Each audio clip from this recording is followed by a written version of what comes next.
श्री कृष्ण कहते हैं, अपने दुखों को छिपाएं, यहाँ किसी को आपके दुखों की कोई परवाह नहीं है। हर बात हर किसी को नहीं बताएं, क्योंकि हर व्यक्ति आपका भला नहीं चाहता। शांत रहें, कुछ भी हमेशा के लिए नहीं होता। अकेले रहना सीखो, यहाँ कोई हमेशा के लिए साथ नहीं रहेगा। दूसरों पर ज़्यादा निर्भर नहीं रहें, इससे आप खुद को खो सकते हैं। आप सभी को मेरा नमस्कार और आप सभी का स्वागत है मेरे इस चैनल में। और दिन की शुरुआत एक पॉजिटिव थॉट के साथ की गई है और इन सभी बातों को आपको अवश्य ध्यान में रखना चाहिए कि हमें सबसे ज़्यादा और इम्पॉर्टेंट बात है जो कि हर किसी के लिए है और स्पेशली हाउसवाइफ के लिए है कि उन्हें कभी भी किसी के ऊपर निर्भर नहीं रहना चाहिए, किसी से ज़्यादा उम्मीद लगा के नहीं रखनी चाहिए। क्योंकि हम हाउसवाइफ का क्या होता है ना कि हम छोटी छोटी बातों में उम्मीद लगा लेती हैं कि हमारा कोई ऐसे ध्यान रखेगा, हमारे लिए थोड़ी सी ऐसे बोल देगा, वैसे कर देगा। लेकिन जब वो चीज़ें पूरी नहीं होती हैं, क्योंकि ज़्यादा उम्मीद तो वैसे भी हाउसवाइफ नहीं लगाती हैं, क्योंकि उन्हें पता है कि सब कुछ उन्हें ही करना है। लेकिन छोटी छोटी चीज़ें भी अगर कोई ध्यान नहीं देता है हमारी बातों पे तो हमें बुरा लगता है। और जब इंसान को बुरा लगता है तो फिर वो अपना जो गोल होता है उस पर ध्यान नहीं दे पाता है। मन अगर शांत नहीं रहता है तो इंसान कैसे पढ़ाई करे। तो ये बहुत इम्पॉर्टेंट चीज़ है। और सबसे अच्छे जो मोटिवेटर हैं, आप सभी को पता है, भगवान श्री कृष्ण हैं। तो भगवान श्री कृष्ण की बातें अवश्य सुने। दिन में एक बार गीता का एक श्लोक ज़रूर पढ़ें, आपका मन शांत रहेगा। जब मन शांत रहेगा तभी आप अच्छी पढ़ाई कर सकते हैं। और जो भी एस्पिरेंट्स EMRS में फ़ेल हुए हैं या फिर कोई भी टीचिंग एग्ज़ाम है जिसमें आपको फेलियर हासिल हुई है और अब आप सोच रहे हैं कि अब मैं आगे क्या करूं, कैसे करूं, अब पता नहीं मैं कर पाऊंगा या कर पाऊंगी या नहीं कर पाऊंगी। तो फेलियर जो होता है ना, वो किसी भी चीज़ का अंत नहीं होता है। EMRS नहीं हुआ या फिर कोई भी टीचिंग एग्ज़ाम नहीं हुआ, इसका मतलब जीवन तो ख़त्म नहीं हो गया ना। जीवन संघर्ष का नाम है, संघर्ष ही जीवन है।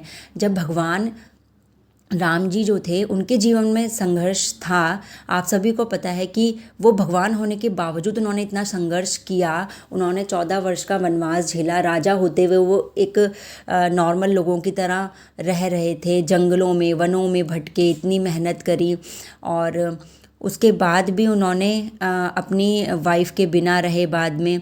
तो मतलब इतनी सारी चीज़ें उन्होंने भगवान होने के बावजूद उन्होंने झेली हैं। तो इससे भगवान चाहते तो अपना जीवन सरल रखते, इजी रखते, बहुत आराम से जीते, मौज से राजाओं की तरह। लेकिन ये क्यों हुआ? ये इसलिए हुआ कि लोग उनके जीवन से प्रेरणा लें कि भाई जीवन में संघर्ष हर किसी के जीवन में है। केवल आप ही संघर्ष नहीं कर रहे हैं, हर कोई अपने जीवन में किसी ना किसी चीज़ से, चाहे वो घर के कलेश हों, चाहे वो किसी एग्ज़ाम की तैयारी हो, चाहे वो बच्चों को पालना हो, खाना बनाना हो, हर चीज़ को लेके, चाहे वो आदमियों की स्ट्रगल हो, जॉब करनी हो, हर चीज़ को लेके इंसान के जीवन में संघर्ष ज़रूर है। लेकिन हमें संघर्ष से हारना नहीं है, क्योंकि अगर हम इस संघर्ष से हार जाएंगे तो हम जीवन से ही हार गए हैं।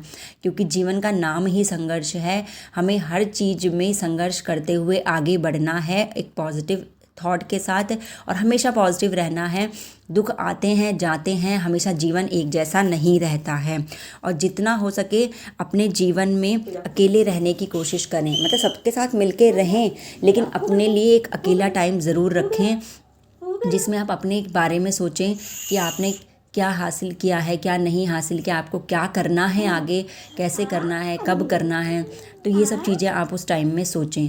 और जीवन में कभी भी किसी से ज़्यादा उम्मीद ना लगा के रखें, क्योंकि उम्मीद लगाने से ही हमारा आधा टाइम ख़राब हो जाता है। किसी से उम्मीद लगाएं, वो उम्मीद पूरी ना हो, फिर उसको लेके बैठे रहते हैं, दुखी होते हैं, सैड होते हैं, परेशान होते हैं और फिर पूरा दिन ख़राब हो जाता है। तो जब आपको पता है, हाउसवाइफ को एक चीज़ पता होती है कि सब कुछ उन्हें खुद ही करना है, तो क्यों किसी से उम्मीद लगाना? उम्मीद लगाने से फिर क्या हासिल होगा? केवल दुख हासिल होगा। तो दुख को पीछे छोड़ते हुए अपनी तैयारियों में जुट जाएं और कुछ नहीं करना है आपको जीवन में, सिर्फ और सिर्फ आगे बढ़ना है। हम हाउसवाइफ के साथ क्या होता है ना कि हम जब अपने शादी करके दूसरे घर में आती हैं तो वही जैसा हमारा वहाँ पे भाई था तो हम भाई की तरह एक इंसान ऐसा चाहती हैं कि जो हमें भाई की तरह प्यार दे। पापा थे तो कोई हमें यहाँ पे आके ससुराल में पापा की तरह प्यार दे, माँ थी तो माँ की तरह कोई ससुराल में प्यार दे। तो ये सारी चीज़ें जो रिश्ते हम वहाँ छोड़ के आई होती हैं वो हमारे माइंड में कहीं ना कहीं होता है कि वो रिश्ते हम अपने ससुराल में बनाएं। लेकिन अगर वो रिश्ते ससुराल में नहीं बन पाते हैं, अगर वो उम्मीदें हम यहाँ से लगाते हैं वो पूरी नहीं हो पाती है तो फिर हम फ्रस्ट्रेट होती हैं, परेशान होती हैं। लेकिन आप सभी को पता है कि जीवन अकेले जीने का ही नाम होता है। कभी भी यहाँ पे कोई हमेशा के लिए साथ नहीं देता है। आपके मायके वाले हैं, शादी के बाद वो मायके वाले हो जाते हैं और ससुराल वाले अलग हो जाते हैं। तो आपको भी पता है कि कोई भी चीज़ परमानेंट है ही नहीं, जीवन इसी को तो कहते हैं। तो इसलिए जीवन में परेशान ना होके बस आगे बढ़ते रहिए, अपने मन को हमेशा शांत रखिए। और आज मैंने वही घर के सारे काम काज निपटाने के बाद अपनी पढ़ाई वगैरह शुरू की थी। सबसे पहले मैंने वोकैब स्टार्ट की थी और वोकैब में 20 रोज़ मैं वोकैब करती हूँ और पीछे का रिवाइज भी करती हूँ। कई ये आ रहे थे क्वेश्चन, बच्चे व्यूअर्स जो मेरे थे वो मेरे से क्वेश्चंस कर रहे थे कि मतलब आप कैसे ये याद कैसे रखें, इतना सिलेबस याद करने में प्रॉब्लम होती है। तो उसका सिर्फ़ और सिर्फ एक ही सॉल्यूशन है कि हफ्ते में कम से कम एक दिन आपको रिवीजन का रखना ही रखना है। क्योंकि अगर आप रिवीजन का नहीं रखेंगे, आप आगे पढ़ते जाएंगे पढ़ते जाएंगे पढ़ते जाएंगे तो आप पीछे का भूलते जाएंगे और एग्ज़ाम वाले दिन ऐसा लगेगा जैसे हमें कुछ भी याद नहीं है। तो एटलीस्ट आप जितना पढ़ें उतना याद तो होना चाहिए ना। बहुत सारा पढ़ लिया लेकिन कुछ भी याद नहीं है तो कोई फ़ायदा नहीं है। तो इसलिए हमें क्या करना चाहिए कि हमें हफ्ते में कम से कम एक दिन, अगर आपकी लर्निंग पावर कम है तो हफ्ते में 2 दिन भी आप रख सकते हैं कि 3 दिन आप पढ़ें, चौथे दिन आप फिर उसको रिवाइज़ करें सारा का सारा जो भी आपने पढ़ा है। तो इसलिए मैंने वोकैब के 20 वोकैब करने के बाद पीछे का रिवीजन करने के बाद उसके बाद मैं हमेशा एक प्रैक्टिस सेटअप दे रही हूँ। इससे मेरा कॉन्फिडेंस भी बूस्टअप हो रहा है। आप जो भी चीज़ पढ़ते हैं उसका एक प्रैक्टिस सेट तो ज़रूर करें, चाहे वो 10 क्वेश्चंस का ही क्यों ना हो। आपने कोई भी टॉपिक पढ़ा है, चाहे वो जनरल अवेयरनेस में पढ़ रहे हैं या इंग्लिश में पढ़ रहे हैं या मैथ्स में पढ़ रहे हैं, जिसमें भी आप जो भी टॉपिक करें ना उसमें ज़रूर और ज़रूर आपको एक प्रैक्टिस सेट ज़रूर करना है। तो मैंने एक प्रैक्टिस सेट किया और उसमें 10 में से 7 मार्क्स आए थे। और जो भी गलतियां हुई हैं उसी को ऑन द स्पॉट आपको देखना है, क्योंकि आपने CDP जो हमारा होता है साइकोलॉजी, उसमें भी पढ़ा होगा कि जो भी चीज़ है रीइंफोर्समेंट जो है वो एकदम तुरंत मिलना चाहिए, तो बहुत ही लाभकारी होता है। तो चाहे वो फिर हमें रिवॉर्ड हो या पनिशमेंट हो, तुरंत की तुरंत मिलनी चाहिए। तो इसलिए आप जितने भी आपके मार्क्स आए हैं उसमें फिर आप उसके बाद देखिए कौन कौन से क्वेश्चंस आपके गलत थे, क्यों गलत थे, उसका क्या सही आंसर होगा, ये सब आपको ऑन द स्पॉट देख लेना है।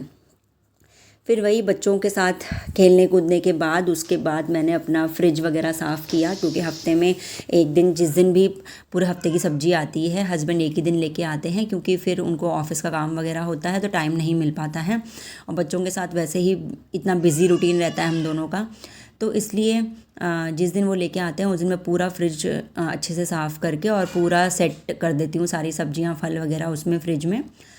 और यही सब मैं कर रही थी, क्योंकि ये जो संघर्ष है घर के काम काजों का, ये भी हम औरतों का चलता ही रहता है। ऐसा लगता है कि जैसे ज़िंदगी शुरू किचन में हुई थी और किचन में ही ख़त्म हो जाएगी, कभी ख़त्म ही नहीं होते हैं किचन के काम। कम से कम सुबह का झाड़ू पोछा तो एक बार कर लिया, फिर पूरे दिन नहीं होता, लेकिन किचन का तो चलता ही रहता है। और सर्दियों में तो दिन छोटे होते हैं तो और भी ज़्यादा हमें लगता है ये काम। अब कुछ व्यूअर्स ये भी सवाल कर रहे थे कि मतलब आप ये मॉक टेस्ट कहाँ से कर रही हैं, कैसे करें। तो देखिए, मैंने आपको इंग्लिश के लिए तो मैंने वोकैब की बुक बता दी थी आपको, ब्लैक बुक, उसमें आपका वोकैब करते रहेंगे तो पीछे बहुत सारे प्रैक्टिस सेट्स भी दिए हैं, आप वहाँ से कर सकती हैं। और उसके अलावा जो जनरल अवेयरनेस का जो भी आप टॉपिक करेंगे, कई व्यूअर्स ये पूछ रहे थे कि आप जनरल अवेयरनेस कहाँ से करती हैं। तो देखिए, जनरल अवेयरनेस का क्या है, मैं आपको टॉपिक बता देती हूँ। अब कोई एक पर्टिकुलर बुक तो है नहीं, क्योंकि करंट अफेयर्स भी होते हैं और हिस्ट्री भी होती है, ज्योग्राफी भी होती है, पॉलिटिक्स भी होती है। तो मुझे लगता नहीं कि कोई एक पर्टिकुलर बुक्स में सब कुछ मिल जाएगा आपको। तो टॉपिक्स और लिमिटेड आपको करना है, क्योंकि इतना वास्ट जनरल अवेयरनेस का सिलेबस होता है कि आप पूरा तो कभी भी नहीं कर सकते, कोई भी इंसान नहीं कर सकता। 20 मार्क्स के लिए आप पूरा करने बैठेंगे तो आपका सब्जेक्ट छूट जाएगा, आपकी बहुत सारी चीज़ें छूट जाएंगी। इसलिए लिमिटेड 25-30 टॉपिक कीजिए, उसमें से जितना आएगा ठीक है, बाकी आप बाकियों की तैयारी कीजिए। अब मैं आपको रोज़ आपको बताती रहती हूँ कि मैं कौन कौन से टॉपिक कर रही हूँ, तो अगर आप चाहें तो मेरे साथ कंटिन्यू कर सकते हैं। और प्लीज़ मुझे भी मोटिवेट करते रहिएगा और कमेंट सेक्शन में कमेंट करते रहिएगा कि आपको वीडियो कैसी लग रही है, आप किस चीज़ की प्रिपरेशन कर रहे हैं, आपने कौन कौन से टॉपिक आज किए हैं। तो इससे मेरे को भी मोटिवेशन मिलता है कि हाँ, बच्चे मेरे साथ पढ़ाई कर रहे हैं और मतलब आप भी लोग मेरे साथ पढ़ाई कर रहे हैं और साथ ही मुझे कमेंट सेक्शन में कमेंट करके बता भी रहे हैं। तो आज मैंने जनरल अवेयरनेस में सेंसस 2011, क्योंकि उसके बाद अभी दोबारा सेंसस हुआ ही नहीं है, तो वो मैंने पूरा डिटेल में पढ़ा था कि भाई कौन से नंबर का ये सेंसस था और इसमें लिटरेसी रेट क्या था, पॉपुलेशन ग्रोथ रेट क्या था, मेल की पॉपुलेशन, फीमेल की पॉपुलेशन, रूरल अर्बन एरिया में कैसा कैसा था, तो और सबसे ज़्यादा पॉपुलेशन किस स्टेट में है। तो ये सारी चीज़ें मैंने आज पढ़ी थी और पूरा 2011 का सेंसस पढ़ने के बाद मैंने ऑनलाइन एक मॉक टेस्ट दिया था। ये फ्री में अवेलेबल होते हैं, आप बस ये डालिएगा कि सेंसस जो भी टॉपिक आपने पढ़ा है सेंसस 2011 मॉक टेस्ट, तो उसमें आपको 10 मार्क्स के 20 मार्क्स के मॉक टेस्ट मिल जाएंगे। तो उससे आपको एक कॉन्फिडेंस आता है कि जो भी आपने याद किया था वो आपसे हो रहा है। तो मैंने वो मॉक टेस्ट दिया था, मेरे 10 में से 9 मार्क्स आए थे, तो मुझे काफ़ी उससे कॉन्फिडेंस फील होता है, तो इसलिए मैं करती हूँ। और फिर उसके बाद वही रात में मैं बैठ गई थी अपनी तैयारी करने के लिए मैथ्स की। कंसर्न सब्जेक्ट मेरा मैथ्स है, टीजीटी पीजीटी मैथ्स से मैं डीएसएसबी की प्रिपरेशन कर रही हूँ फ़िलहाल। और आपको पता है कि सब्जेक्ट की प्रिपरेशन तो हर जगह सब्जेक्ट में लगभग 90% सेम कोर्स होता है, इसलिए अगर आप अपने सब्जेक्ट की तैयारी करेंगे तो आप किसी भी टीचिंग एग्ज़ाम का फॉर्म देंगे तो उसमें लगभग यही सिलेबस आता है। तो मैं उसी की तैयारी कर रही थी। 50 क्वेश्चंस मैंने अब कर दिए, पहले 30 क्वेश्चंस पर डे करती थी, अब मैंने 50 क्वेश्चंस पर डे कर दिए हैं, क्योंकि जितनी आप प्रैक्टिस करो उतनी कम है। तो 50 क्वेश्चंस पर डे मैं करती हूँ और रात में जब भी मुझे टाइम मिलता है, कभी 10 बजे से बैठती हूँ, कभी 10:30 से, कभी 11 से, जैसे बच्चे सो जाएं जिस अकॉर्डिंग। 10 तो मिनिमम बजते ही बजते हैं, तो लगभग मेरा 1 बजे तक का टाइम चले जाता है इसमें। तो इसलिए मैंने अब अपनी तैयारी करना शुरू कर दिया था और ये करते करते मुझे 1 बज गए थे। तो उसके बाद क्योंकि उससे लेट मैं पढ़ूंगी तो फिर मुझे सुबह भी टाइम से उठना पड़ता है, तो मैं नहीं कर पाती हूँ। तो बस मैं सिर्फ़ और सिर्फ इस वीडियो के माध्यम से आपसे ये चाहती हूँ कि चाहे आप हाउसवाइफ हैं या फिर आप अभी शादी नहीं हुई है, तो बहुत ही अच्छी अपॉर्चुनिटी आपके पास है। अगर आपकी शादी नहीं हुई है तो आप अपने मायके में हैं, उस टाइम को वेस्ट मत कीजिए, हम जैसी गलती मत कीजिए। मैं हम जैसी गलती तो नहीं कहूँगी, क्योंकि मेरी शादी तो बहुत ही कम उम्र में ही हो गई थी, मतलब जल्दी ही हो गई थी, मतलब मेरी क्वालिफ़िकेशंस कंप्लीट हुई भी नहीं थी, उससे पहले ही शादी हो गई थी। तो इसलिए मुझे तो मौका ही नहीं मिला कि मैं टाइम वेस्ट करूँ। तो इसलिए क्योंकि मैंने शादी के बाद ही मैंने बीएड किया था, तो मेरी तो क्वालिफ़िकेशंस पूरी हुई भी नहीं थी।